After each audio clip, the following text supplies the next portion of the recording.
Good evening, Mr. Superintendent. My name is Jim Lay. I'm a Buxton homeowner and a professor at UNC Chapel Hill in the School of Medicine. I have to tell you that I find the DEIS ORV management plan to be deeply flawed, especially in its handling of bird and turtle ecology, description of risks to wildlife posed by ORVs, pedestrians, and pets, its dismissal of habitat management strategies for preserving both recreation and conservation, and its short-sighted treatment of the economic consequences of the action alternatives for the residents of the banks and the entire state of North Carolina.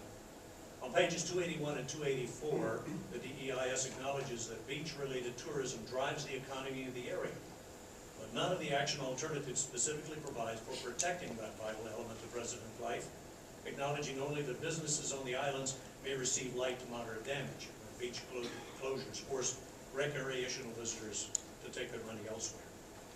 Nor, as one of our earlier speakers said, does the analysis address the economic damage to the rest of North Carolina from the loss of revenues generated by the state's third-ranked producer of tourism-related taxes.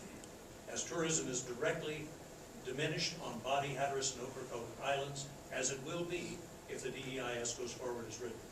The state's budgets for education, roads, and other mandates will go to the chopping block, or everyone's taxes will go up, or both.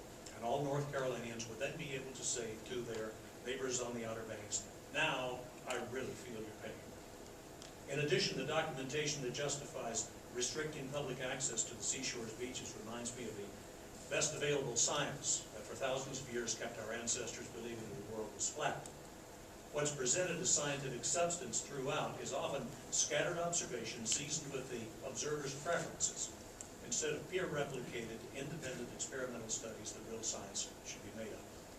Page 208 describes weather and tides as a significant risk factor for the plovers. Quote, a strong thunderstorm was noted on the night before Nest 2 on South Beach was discovered lost. However, the loss was characterized as unknown because it cannot be shown conclusively that weather was the cause. But on the next page we read, quote, the impact of predation had been postulated to be greater on beaches with high human use because of the presence of pets and trash. The relationship between humans and predators is not characterized as unknown because it cannot be shown conclusively. Whatever happened to burden of proof? It's a universally accepted premise of science, business, and most other goal-oriented, organized endeavors that if you can't measure it, you can't manage it. The DEIS I'm reading today is woefully short of credible measurement and should not be a basis for any attempt at ORV and beach use management. I'm submitting more extensive comments in writing, but for now, thanks very much.